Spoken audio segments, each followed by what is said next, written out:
Vamos então dar início a mais um capítulo, né? Esse é o capítulo 21 do Pensamento e Vida.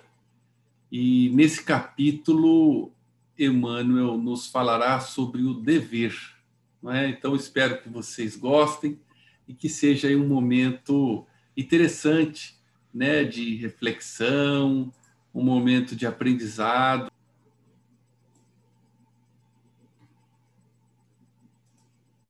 Esse é o livro, né, que nós estamos trabalhando. E o capítulo 21 hoje se chama Dever. Não é? Um capítulo bastante interessante, como a gente vai ver. Como a gente faz de costume, nós vamos ver aqui do dicionário quais são os possíveis significados de dever, e tem muitos, né? Então, dever é obrigação, pode ser legal, moral. Ser devedor de uma quantia ou de um valor, ter dívidas. Estar em débito, de agradecimento ou de gratidão, e ter de assumir, submeter-se, desculpa, a desígnios, leis. Então vejamos que os significados, né, dessa palavra, eles podem ser bem amplos.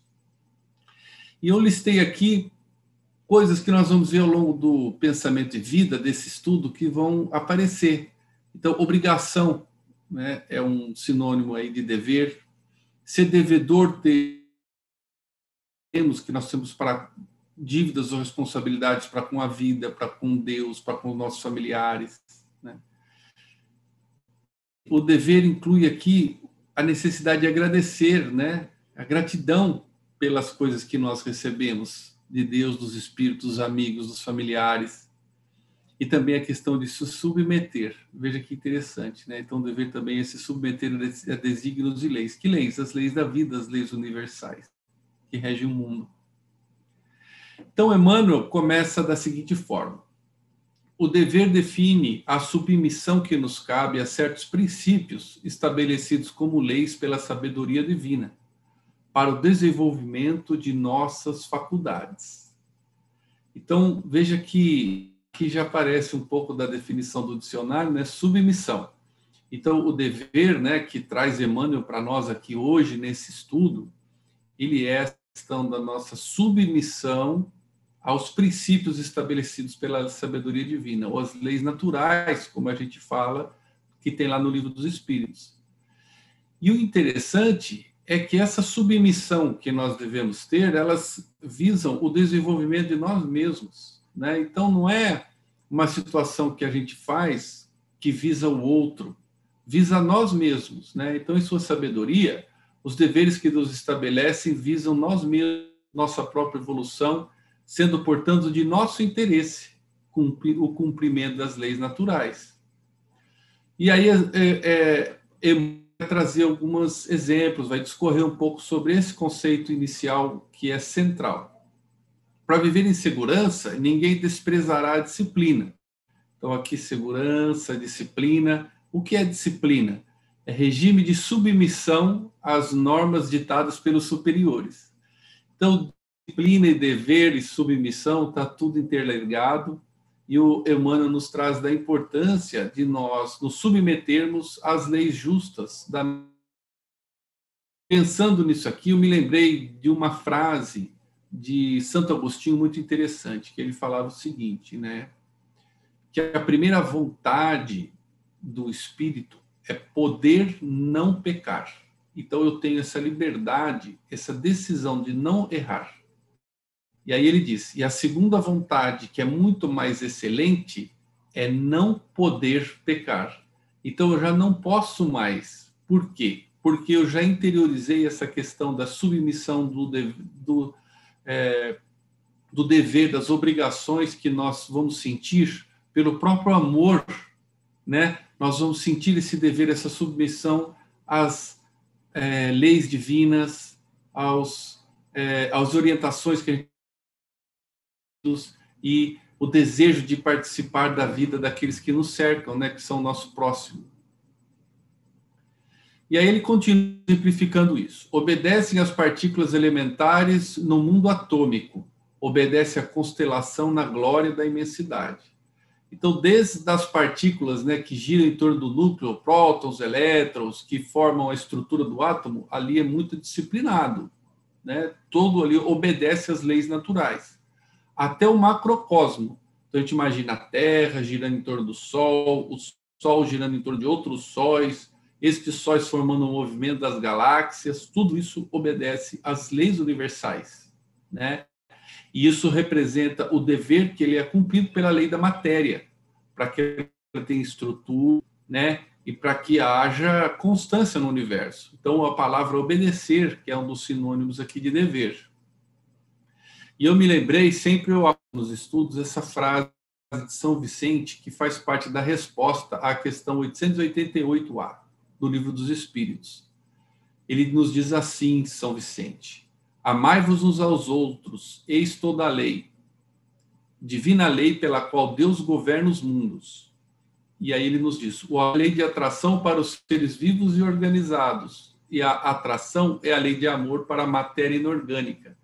Então, quando o átomo e quando as constelações obedecem, elas obedecem por uma manifestação da lei de amor. Porque para elas, a atração da matéria, todas aquelas forças que a gente estuda na física, são como as manifestações do amor. Olha que coisa bonita e profunda, né? Nos falou São Vicente de Paulo. E aí continua Emmanuel, e ele dá um exemplo para a nossa compreensão aqui. O homem viajará pelo firmamento a longas distâncias do lar em que se lhe vincula o corpo físico. Então ele está falando das viagens ao espaço, à Lua, quem sabe a Marte. Ele está antecipando longas viagens, né, que nós conseguiremos fazer distantes da Terra. No entanto, não logrará fazê-lo sem obediência aos princípios que vigem para os movimentos da máquina que o transporta. Então, a obediência, ela é central para que o astronauta não se exponha a risco, ele consiga fazer a viagem dele. Então, nessa comparação, ele nos diz, nós estamos encarnados aqui no planeta Terra, que é uma nave espacial, né, que está girando aí no cosmos.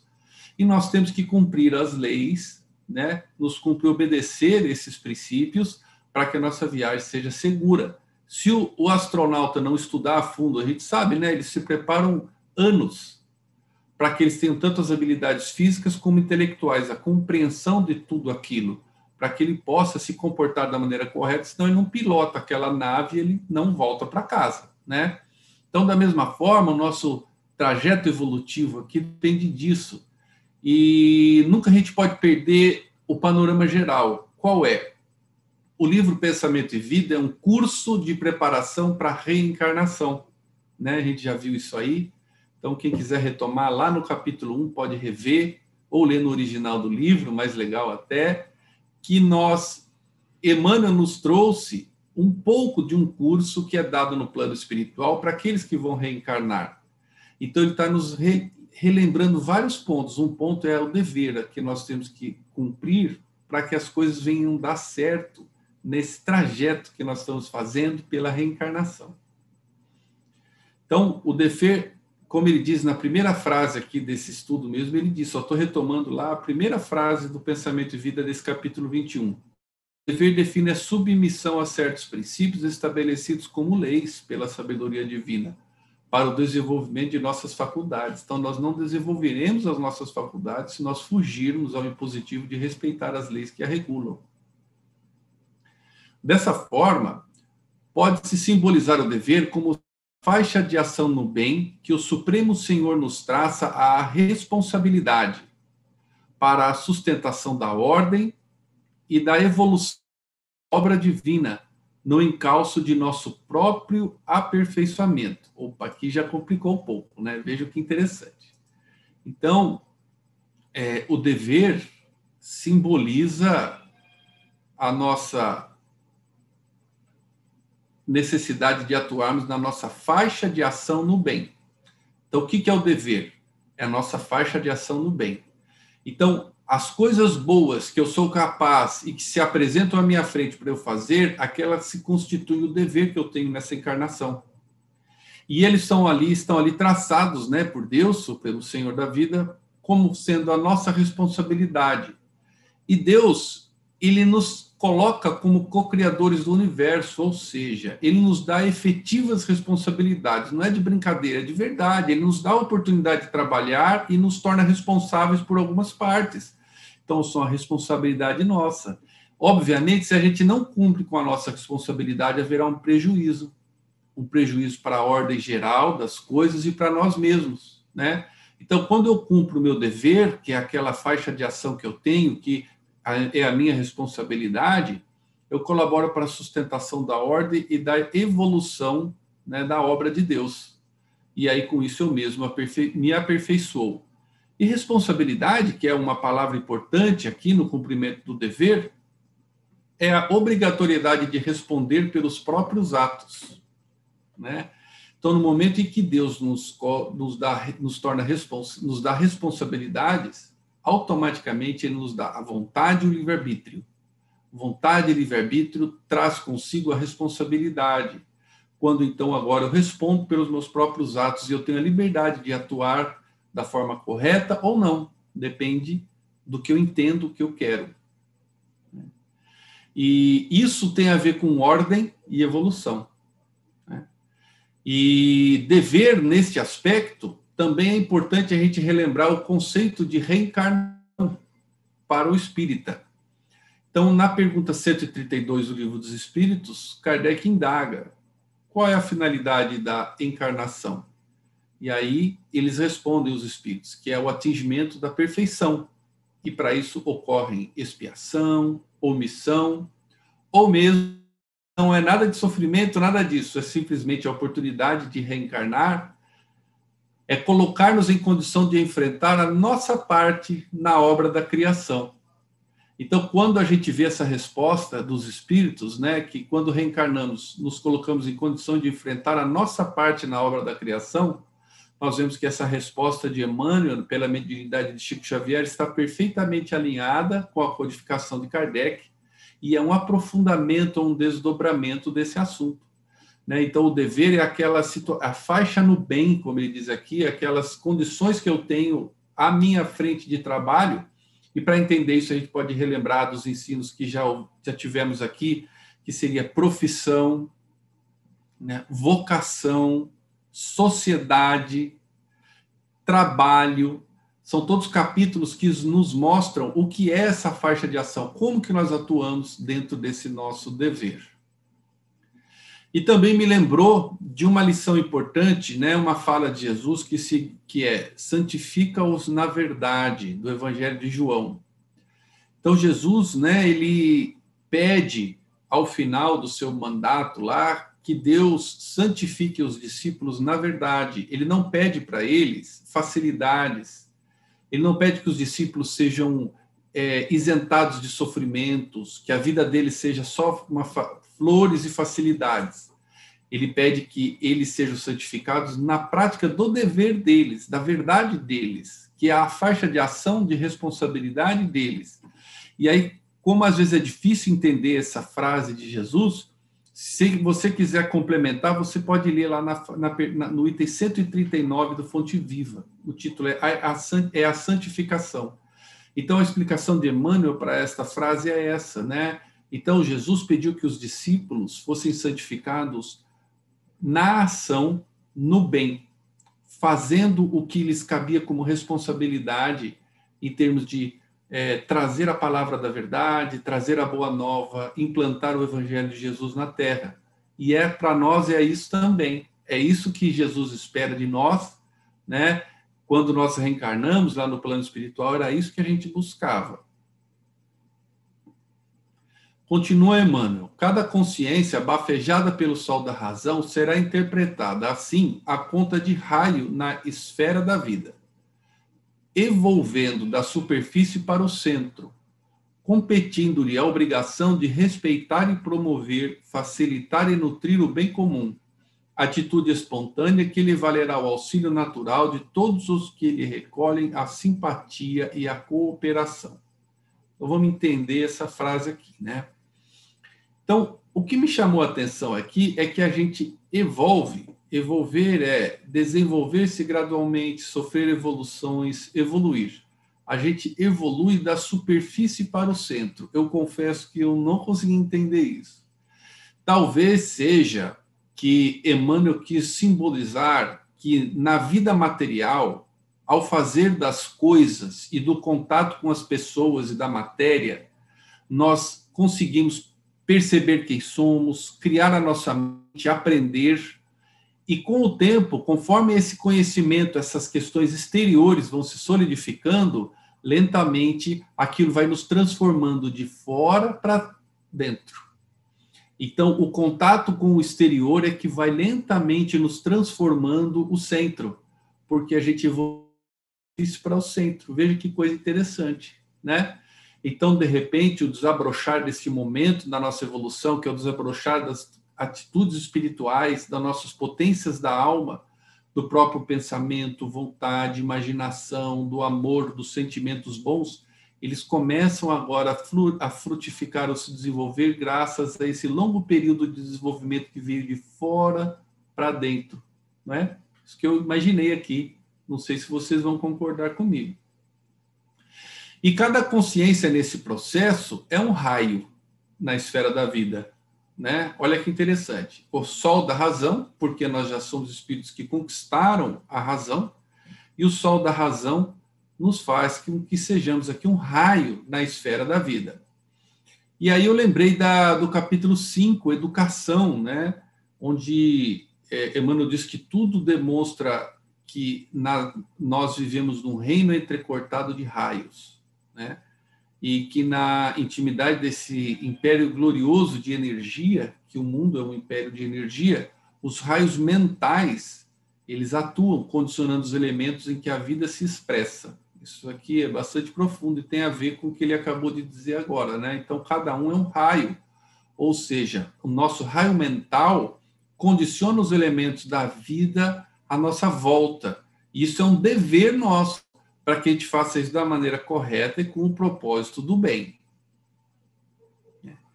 Então, aí ele dizia, né, que, só relembrando, né, que este raio mental ele é produzido pelo dínamo, né, como se fosse um dínamo que é nosso cérebro, né? Então, a energia mental ela surge pela reflexão própria do cérebro de cada um. E eles vêm condicionar a natureza, que seria regular a existência ou o comportamento, ou sujeitar, sugestionar, convencer, persuadir. Então, esse condicionar os elementos da vida é bem complexo, né? Então, é o nosso dever fazer com que tudo isso ocorra de uma maneira correta. E aí, continuando, né? Ele nos diz que nesse processo nos compete respeitar e promover, facilitar e nutrir o bem comum. O comum aqui é que é a novidade, porque nós trabalhamos pelo nosso bem já há muitos milênios. Então, querer para nós mesmos é uma coisa que a gente aprendeu lá na fase animal.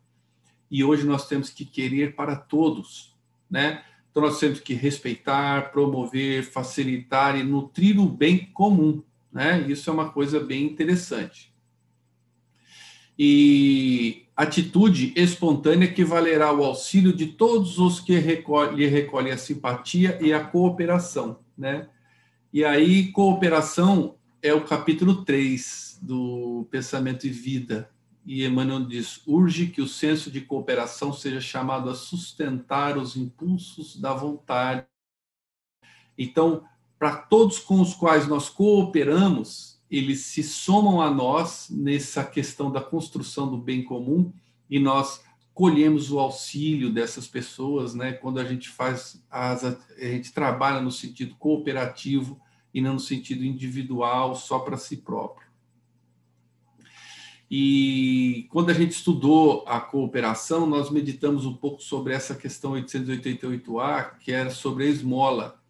E a resposta, né, o que é importante é o seguinte, pessoal, que o espírito, qualquer que seja o grau de adiantamento, sua situação como reencarnado ou na desencarnado, está sempre colocado entre um superior, que o guia, e um inferior, pelo qual ele tem deveres a cumprir. Então, a gente tem que ser caridosos, indulgentes para aqueles que estão na retaguarda, Porque se eu quero merecer que os que estão à minha frente tenham a mesma atitude de compreensão, perdão para comigo. Veja que figura bonita aqui dessas formigas, dando esse exemplo. Elas não alcançam aqui o néctar, mas elas fazem aqui uma fileira de, né, tem 3 sustentando outras 3 que estão lá comendo. Então, quem está na frente depende de quem está atrás e assim por diante. Então, a cooperação é uma lei da natureza e nós devemos nos ater a ela, né? E Emmanuel dito que ela é obediência construtiva aos impositivos da frente e socorro implícito às privações da retaguarda. Então, quando a gente busca facilitar e nutrir o bem comum, nós devemos sempre nos valer aqui desse princípio da cooperação. E com semelhante atitude, cada espírito plasma os reflexos de si mesmo por onde passa, abrindo-se aos reflexos das mentes mais elevadas que o impulsionam à contemplação de vastos horizontes do progresso e à adequada assimilação de mais altos valores da vida. Então, ele plasma os reflexos. Plasmar é formar ou modelar os reflexos de nós mesmos. Então, nós, com base nos raios mentais que nós emitimos, plasmamos um mundo espiritual que nos cerca. E a qualidade, a vibração, a sintonia que estabelecemos, ela vem desse nosso esforço e desse nosso movimento, né? Então, é muito importante a gente ter isso em mente e por onde passamos, né? Nós abrimos os reflexos mais elevadas que podem nos impulsionar aqui à contemplação de mais vastos horizontes de progresso. Olha que coisa interessante, né? Então, nós recebemos aqui, quando fazemos o bem, reflexo de outras mentes que nos estimulam a sermos melhores e nos ensinam a fazermos o bem, e, ao mesmo tempo, nos permite assimilar os valores mais altos da vida, né? Então, simplesmente aqui vejo quantas consequências existem no cumprimento do dever. É o cumprimento do dever que faz com que raio que somos da nossa mente, que é o que somos, né, promova o bem geral e receba os reflexos e assimile valores mais altos da vida. E esses 2 pontos aqui, nós vamos meditar um pouco sobre eles com outros capítulos prévios aqui do Pensamento e Vida. Então, quando ele falou de vontade, no capítulo 2, ele havia nos dito, Emmanuel, né, que a eletricidade é uma energia dinâmica, o magnetismo é uma energia estática e o pensamento é uma força eletromagnética. Então, o pensamento, para Emmanuel, ele o classifica como uma coisa quase material, que um dia vai poder ser medido. Vai ter uma máquina que vai medir a força do pensamento com um número, né? E aí Emmanuel nos diz que pensamento, eletricidade e magnetismo conjugam-se em todas as manifestações da vida universal. Cria a gravidade, a afinidade, a assimilação e a desassimilação, a repulsão. Lembra lá de São Vicente de Paulo? O amor é a atração da matéria inorgânica, enquanto a atração é o amor dos seres organizados. Aqui é a mesma coisa. Então, todas as forças de afinidade ou repulsão se conjugam na vida por meio do pensamento, e que é por seu lado formado de algo que ele chamou aqui de eletricidade e magnetismo, uma força eletromagnética. Então, quando nós cumprimos o nosso dever, o reto pensamento, as retas ações, nós estamos agregando todas essas coisas, todas essas favor. Então, quando nós vemos lá no capítulo, na frase de Emmanuel, né, que os reflexos das mentes mais elevadas, né, eu me lembrei também da questão do capítulo 8, que é a associação, porque nós assimilamos os pensamentos daqueles que pensam como nós. Olha que interessante. Quando eu penso, eu incorporo no meu pensar o pensamento de toda aquela massa que pensa como eu. Se eu gasto horas pensando bobagens, pensando mal de pessoas, avaliando negativamente o mundo, achando que o Covid vai destruir a Terra, eu somo ao meu pensamento todos os pensamentos semelhantes e aquilo me faz mal, e eu gero mal aos outros. Quando eu penso o bem, eu me associo, que é o nome do capítulo, ao bem. E aí eu gero o bem. E isso é um dever nosso também, né?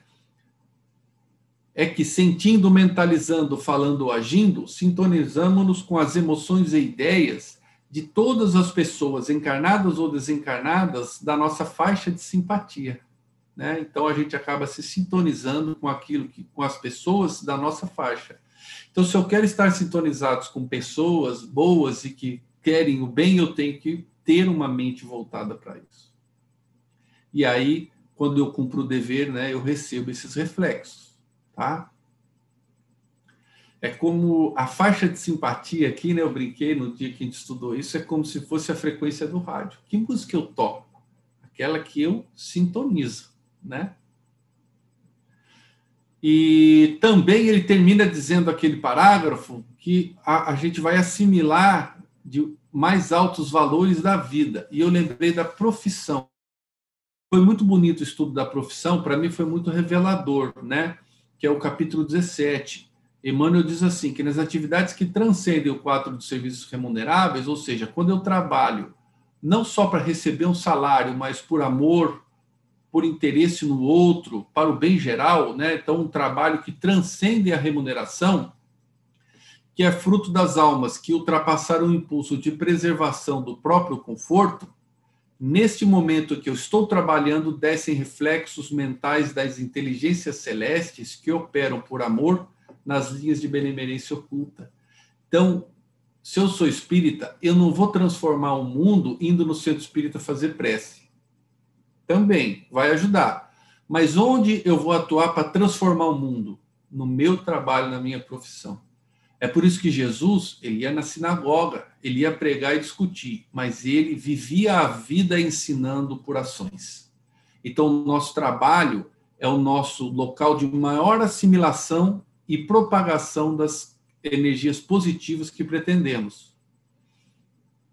Sem qualquer ligação com o pagamento da popularidade do ouro, pelo completo desprendimento de si mesma no auxílio aos outros, a alma vive o apostolado sublime da renúncia santificante, atraindo o pensamento divino para o burilamento e a ascensão da humanidade.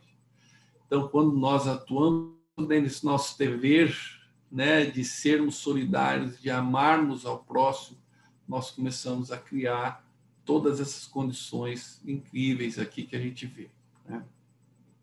Voltando ao capítulo 21, desse modo, pela execução do dever, e aí é interessante que ele define o que é dever aqui de novo. Olha, região moral de serviço em que somos constantemente alertados pela consciência. Então, qual é o limite do meu dever? Ele chamou de região moral. Então, não é uma região física, é uma região moral.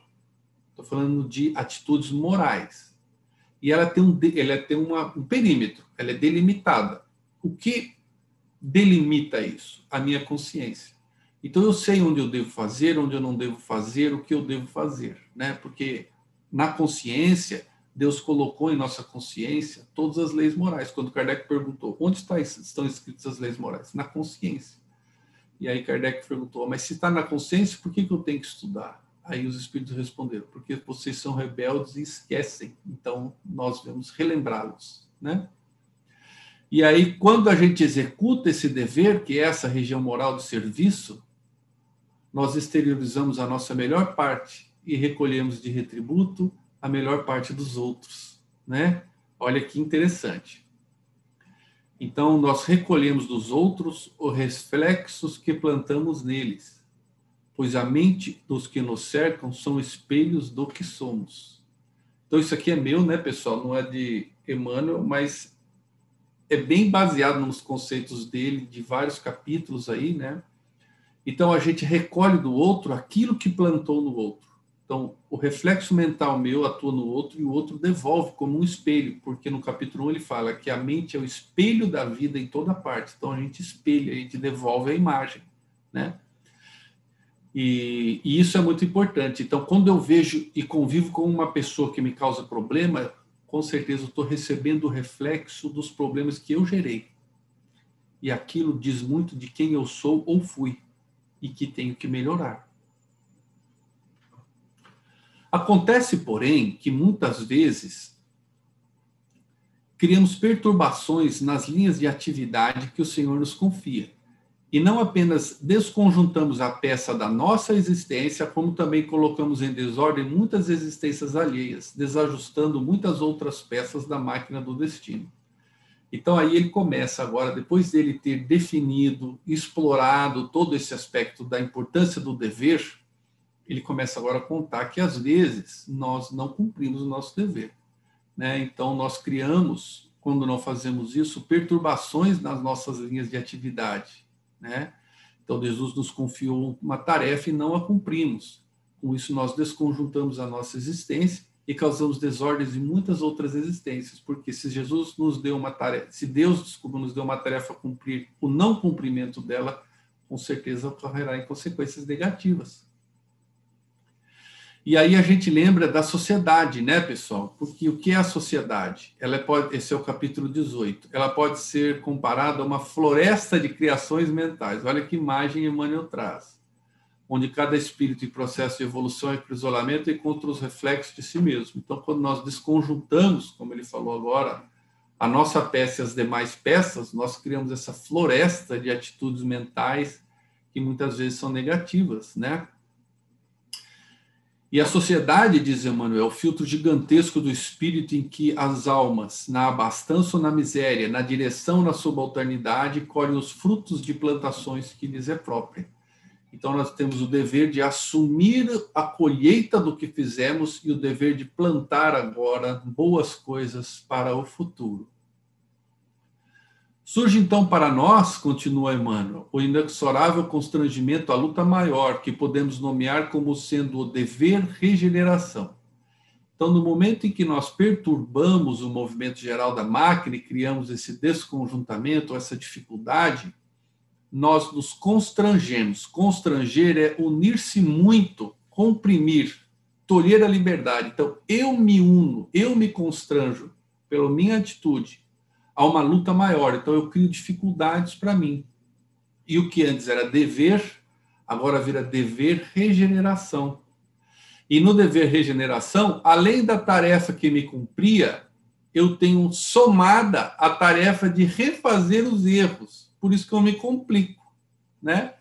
Somos compelidos a produzir reflexos inteiramente renovadores de nossa individualidade, à frente daqueles que se fizeram credores de nossas cotas de sacrifício. Então, nós somos compelidos. Então, fazer deslocar-se à força, obrigar, né?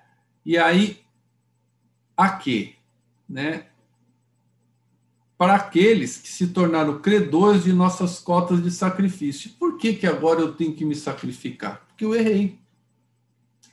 Não é nenhum problema, porque todo mundo erra. Ninguém pode evoluir sem errar. Então, a gente, não sabendo, erra. Isso faz parte do processo evolutivo. E a gente errou, corrige. Vamos para frente, né? Mas, quando a gente faz alguma coisa errada, as pessoas que receberam aquele desarranjo que eu criei, eu crio para com ela agora responsabilidades, é da lei. E elas se tornam credoras de que eu faça a reparação. E essa reparação ele chamou aqui de cotas de sacrifício, né? Então, são pessoas que vêm viver na nossa família, serão nossos chefes, serão as dificuldades que eu enfrentarei com o corpo físico, que às vezes não é igual eu imaginava, não é isso?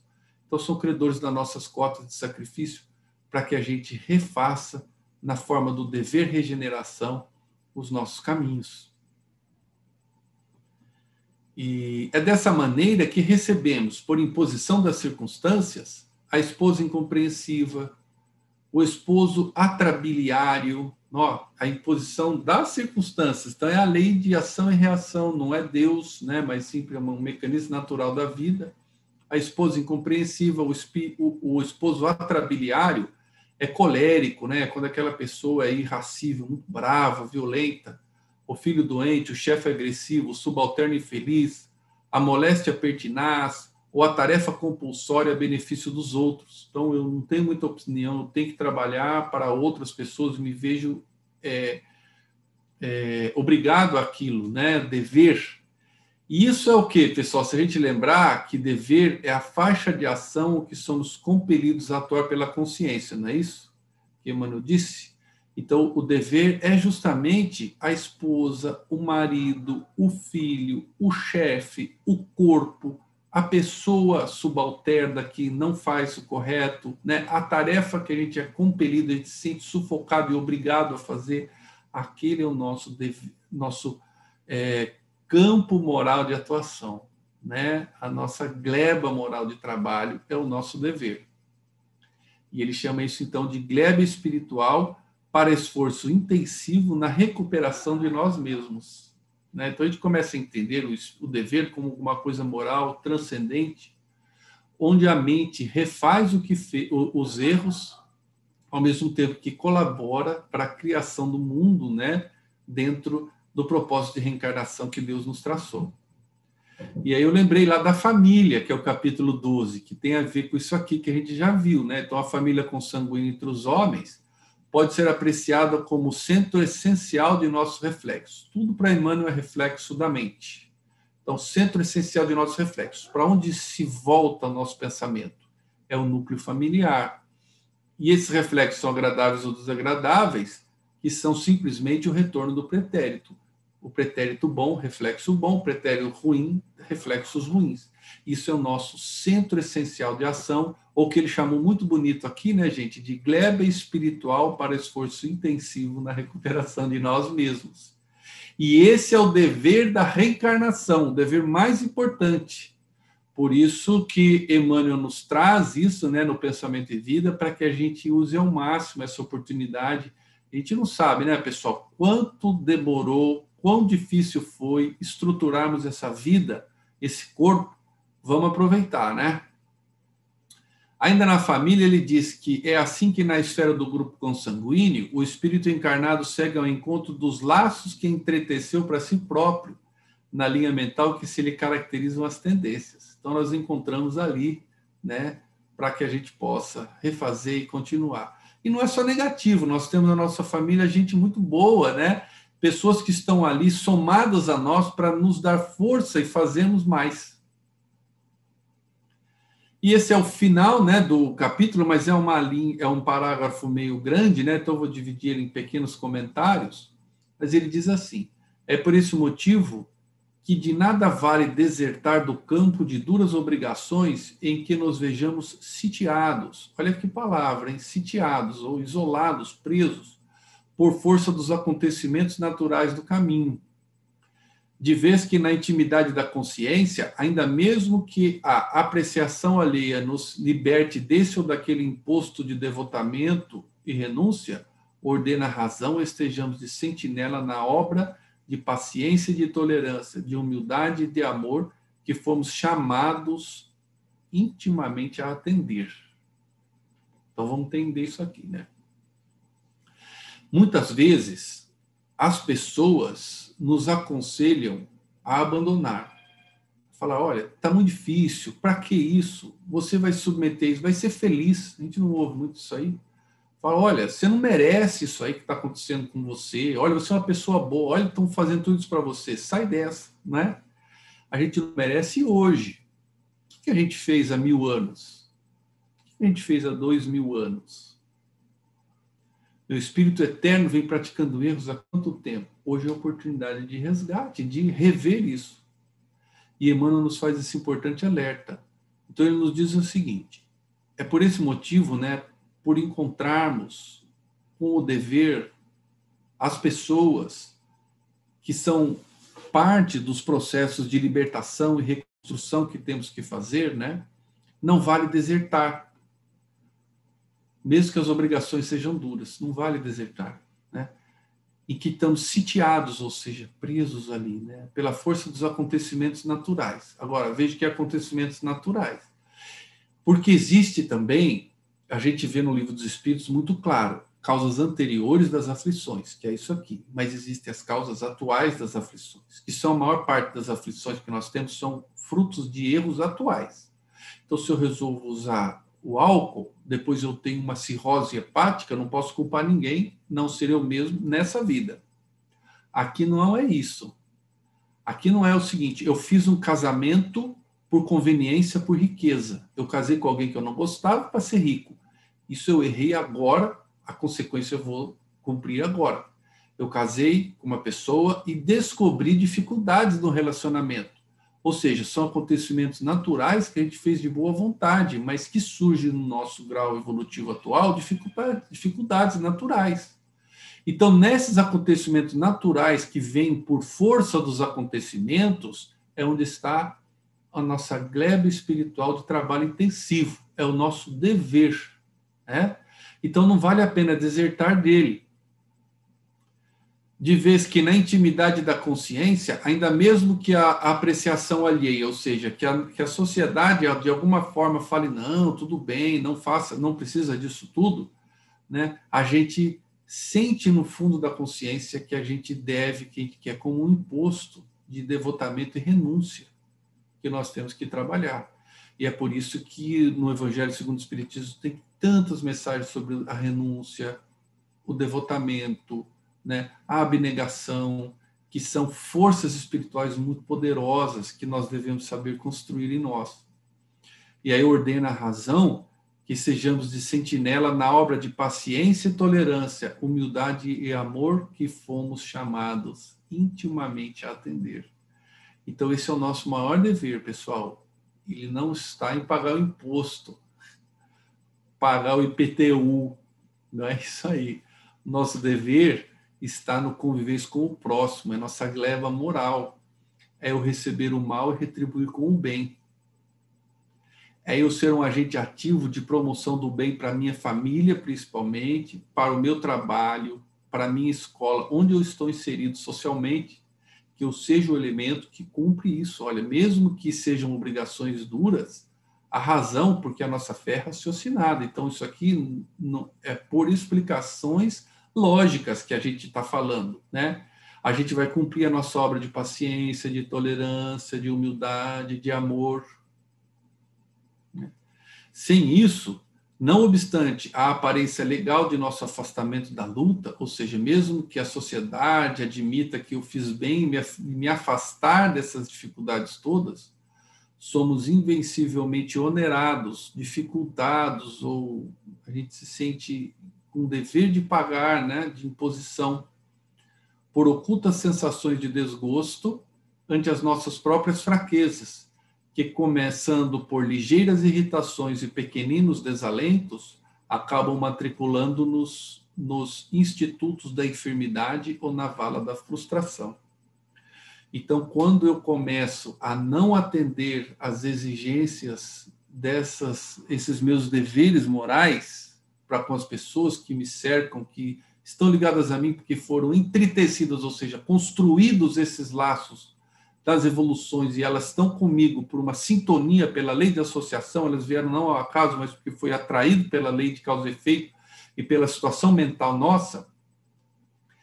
Se eu me afasto disso, vem o desgosto, vem a irritação, vem o desalento e a doença. E quando eu vi isso, eu pensei, né, nunca foi tão grande o índice de suicídio como hoje. E em obras póstumas, é muito claro, quando os espíritos nos dizem lá no livro Obras Póstumas, né, que é um dos livros básicos da codificação de Kardec, que o sinal, que a transição planetária não ia ser caracterizada por nenhum cataclisma. Não é o Covid, pessoal. Ele não veio para isso. O que caracterizaria o momento de transição era o suicídio. E lá ele fala loucura, porque não tinha outras palavras. Mas hoje temos palavras, depressão, né? Temos outras palavras, ansiedade. Então, isso, se entendermos isso aqui, talvez vocês não concordem comigo, mas Emmanuel nos comenta que quando fugimos do dever para com essas situações e pessoas, vem esse desgosto, essa irritação, esse desalento, porque o nosso espírito sabe que ele não está aproveitando a encarnação. Aquela oportunidade que ele teve de vir aqui, ele não está cumprindo. E nós vimos lá, o que é prosperidade? A gente estudou também. Prosperidade não é dinheiro e poder. Prosperidade é ter uma vida espiritual plena. E ela não será plena. Por isso que virá o desgosto, o desânimo, né? E a frustração. E aí, como falou em saúde, eu trouxe aqui o capítulo 15. A saúde é como a posição de uma residência, que denuncia as condições do morador, ou um instrumento que reproduz em si o zelo ou a desídia das mãos que o manejam. Então, na época, eu pus aqui a foto desse violão destruído, né? Então, a saúde do nosso corpo reflete a nossa mente, o cuidado que a gente tem com a mente, porque a mente influencia cada célula e por meio da nossa mente as células vão ser equilibradas ou não, e se elas forem desequilibradas, a gente será doente. Então, nós somos responsáveis por nossa saúde. E o sentimento reto apenas pode esboçar o reto pensamento, sem os quais, ou seja, sem o sentimento reto, sem o pensamento reto, a alma adoece pela carência de equilíbrio, imprimindo no aparelho somático, ou seja, no corpo, os desvarios e as perturbações que lhes são consequentes. Então, ele repetiu tudo isso, fruto do não cumprimento do nosso dever espiritual, né? Que é a parte que Jesus, que Deus nos confiou na terra, as pessoas e as coisas. E aí ali ele falava, né, desses 4 sentimentos muito ruins que estão fortemente ligados à doença, que é a pessoa que tem cólera, desespero, a gente pode imaginar aí angústia, outros sentimentos também, né, crueldade e intemperança. Intemperança como sendo aquele que rejeita a religião, rejeita a fé, e ele se opõe a tudo isso que vem de Deus, né? Então, esses 4 sentimentos são muito ligados à doença do corpo. Então, voltando, né, essa seria a frase final que a gente viu, né? E com isso ele fecha de um modo brilhante, né, o que vem a ser o dever nosso. E eu me lembrei também de uma outra frase que a gente encontra no Evangelho de Lucas. Jesus diz assim, nessa parte, Jesus estava no meio da multidão e várias pessoas diziam que queriam seguir Jesus. E para cada um ele dava uma resposta. Para um que disse, Jesus, quero te seguir, ele disse, ninguém que lança a mão ao arado e olha para trás é apto para o reino de Deus. Então vocês podem encontrar uma explicação legal sobre isso nesse Pão Nosso, capítulo 3, o arado, né? Mas, resumidamente, Jesus está dizendo que o arado representa aqui, né? Emmanuel nos diz o seguinte, o que representa o arado? Então, o arado, ele representa um instrumento que ele prepara a terra, e é muito pesado e cansativo manejar o arado, mas sem o arado nós não criamos condições de plantar a semente, colocar o adubo e da frutificação do plantio. E se você, em vez de arar, olha para trás, ou seja, você recebe a oportunidade de cumprir o seu dever, em vez de você assumi-lo, você fica perdendo tempo com outras coisas ou com o passado, você deixa de construir a oportunidade reencarnatória, né, de evolução, certo? Então é bastante interessante, eu sugiro vocês verem também. E para finalizar e tornar a coisa assim talvez um pouco mais mastigável, né, eu trouxe aqui um último comentário do livro Vinha de Luz, que é um livro também psicografia de Emmanuel, né, do Francisco Cândido Xavier, de 1952. E é logo a segunda mensagem, né, o segundo ensinamento, que chama Vê como vives. E ele diz o seguinte, e chamando 10 servos seus, deu-lhes 10 minas, ou seja, 10 dinheiros, 10 quantidades de dinheiro, e disse-lhes, negociai até que eu venha. Então, isso representa muito bem o nosso dever. Ou seja, Deus nos chamou, nos deu uma cota de capacidade intelectual, de sentimento, nos deu uma família, um corpo, ele nos deu 10 minas, 10 dinheiros, e falou, negocie, trabalhe até que eu venha. Como ele se ausentou e vai voltar depois, isso simboliza a liberdade que Deus nos dá para atuarmos como desejarmos na nossa vida. Emmanuel vem explicar o seguinte, com a precisa madureza do raciocínio, compreenderá o homem que toda a sua existência é um grande conjunto de negócios espirituais, e que a vida em si não passa de ato religioso permanente, com vistas aos deveres divinos que nos competem, nos prendem a Deus. Então, que ele matou né? Esse item 2 quase falou tudo, resumiu aqui o capítulo 21, dever, pensamento e vida. Então, quando a gente tiver madureza de raciocínio, nós vamos compreender que, na verdade, tudo na vida são negócios espirituais. Por quê? Porque ele falou, negociai até que eu venha, né? Jesus em Lucas. Então, são negócios que espirituais, não são negócios materiais, né? E a vida é, em verdade, um ato religioso permanente, né? Com vistas aos deveres, ou seja, o cumprimento da parte que Jesus nos deu, que Deus nos deu para cumprirmos. Por enquanto, o mundo apenas exige testemunhos de fé das pessoas indicadas por detentores de mandatos essencialmente religiosos. Então, ele vai explicar agora. O católico romano rodeia de exigência o sacerdote e acaba desvirtuando o apostolado dele. O protestante, na maioria, atribui aos ministros evangélicos as obrigações mais completas do culto. E nós, né, os espíritas, reclamam de doutrinadores, médios, a suprema demonstração de caridade e pureza, como se a verdade da nova revelação pudesse existir exclusivismo, pudesse constituir exclusivo patrimônio de alguns cérebros falíveis. Então ele chamou todo mundo de cérebro falível, tanto católico, quanto protestante, quanto espírita. Então, as pessoas pensam que os negócios religiosos têm que ser tratados no centro espírita ou por aqueles que são os coordenadores. O coordenador da UNELAR, o representante de doutrina, o médium. Mas não é assim.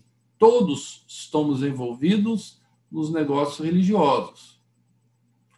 Urge considerar, porém, que o testemunho cristão, no campo transitório da luta humana, ou seja, durante o processo de reencarnação transitória, é dever de todos, indistintamente. Cada criatura foi chamada pela providência a determinado setor de trabalhos espirituais na Terra. Então, é a faixa, é a gleba de dever que nos cabe, né? E são representados pelas pessoas, e quem delimita esse dever que me cabe é a minha própria consciência, né? Então, nós somos chamados, a gente veio aqui para esse fim, como diz a questão 132 do Livro dos Espíritos. Aí ele diz, aí ele vai trazer, veja aqui alguns exemplos para abrir as nossas perspectivas dos negócios espirituais.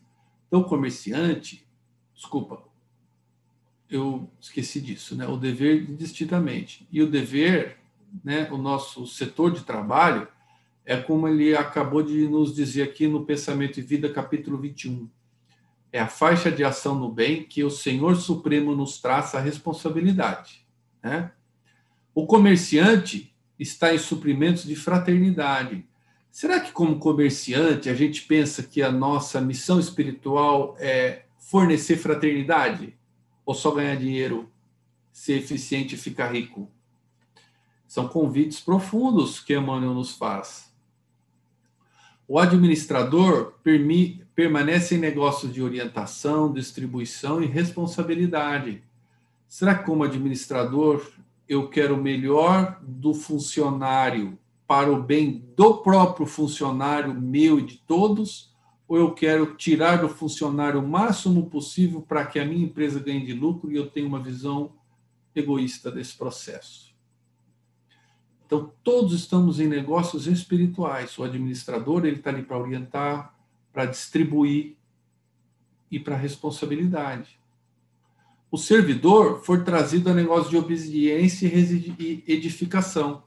Então, se eu estou na função de servidor, mas sou rebelde, reativo, indisciplinado, não aceito o comando, eu não estou fazendo o meu papel, estou deixando de exercer o meu dever. Mães e pais terrestres foram convocados a negócio de renúncia, exemplificação e devotamento. Então, veja que, por que renúncia? Porque no nosso estágio evolutivo, a gente quer coisas para nós. Então, como pais, se nós, em vez de pegarmos para nós, deixarmos para o nosso filho, para nós é renúncia. Para um espírito já evoluído, aquilo é natural. É como diz Santo Agostinho, que eu citei de início. Então, a primeira liberdade do homem é poder não pecar. A segunda é não poder pecar. Então, ele nos convida a não pecar, ou seja, a não deixar de cumprir a nossa o nosso dever, que é, no caso de pais, mãe e pai, renúncia, exemplificação e devotamento. Ser o exemplo do que eu quero que o meu filho faça, não que eu ficar falando para ele uma coisa e vivendo outra. Não vai adiantar. E mostrar para com ele devoção. O carpinteiro está fabricando colunas para o templo vivo do lar. Então, mesmo nas construções puramente materiais, existem negócios espirituais, porque essas coisas vão servir as pessoas e suas diversas necessidades de trabalho e evolução. O cientista vive fornecendo equações de progresso que melhorem o bem-estar do mundo. Né? Então, é fácil a gente ver no cientista alguém preocupado com o bem do mundo, mas nem sempre é assim, ele só está preocupado com si próprio, com dinheiro. Né? E o cozinheiro trabalha para alimentar o operário e o sábio, sendo às vezes uma coisa de pouco valor aparente, tem grande valor, porque dele se mantém os corpos da todos os outros trabalhadores. Então a gente vê que por menos que possa parecer importante, tudo tem sua importância e está na faixa de dever que a gente quer. E quando ele estudou, quando ele falou no capítulo 17 sobre o trabalho, ele comentou isso com a gente. Muitas vezes você pode exercer a mesma função vindo como juiz ou como escriturário no júri. Então, se você veio como juiz e errou, agora você veio como escriturário e você pode cumprir aquela mesma função dentro daquele seu dever. Você veio como médico errou e criou vários problemas, agora você vem como enfermeiro ou com alguém que faz a limpeza no ambulatório. Tudo representa o mesmo dever e a mesma ação espiritual e tem a mesma importância. Todos os homens vivem na obra de Deus, valendo-se dela para alcançarem um dia a grandeza divina. Os usufrutuários de patrimônios que pertencem ao Pai encontram-se no campo das oportunidades presentes, negociando com os valores do Senhor. Então, aqui ele nos diz o seguinte, que na obra de Deus, nós estamos aqui para construir a grandeza divina. E nós somos usufrutuários, ou seja, nós não somos donos, nós só temos o usufruto, podemos utilizar, podemos empregar. E esses patrimônios pertencem a Deus, e eles se refletem em nós como oportunidades, né, que nós negociamos, que são do Senhor. Por isso a importância de negociar direitinho, né, como ele falou. Em razão dessa verdade, meu amigo, vê o que fazes e não te esqueças de subordinar teus desejos a Deus, dever e obrigação, né? E gratitude, a gente tem que ser grato também, logo de início que é uma das significados de dever, é ser grato a. Então a gente tem que ser grato, né, a Deus e subordinar nossos desejos a Ele, nos negócios que por algum tempo, porque a encarnação é muito curta, dentro da eternidade é só por algum tempo nós recebemos em confiança no mundo. E esses valores são o nosso corpo, a nossa família, a nossa capacidade de trabalho dentro do nosso campo de atuação. Então, o cumprimento de nosso dever real no mundo, para que ele ocorra, nós temos que subordinar o que queremos a Deus. E isso é fé. Se alguém quiser se aprofundar no estudo da fé, né, a fé é entender que o que Deus quer é melhor do que o que eu quero para mim, porque Ele conhece muito melhor, Ele tem muito mais sabedoria e justiça para com as minhas próprias necessidades. Então, espero que vocês tenham gostado, pessoal, desse estudo de hoje. Era isso que a gente tinha para trazer, né? E boa noite a todos.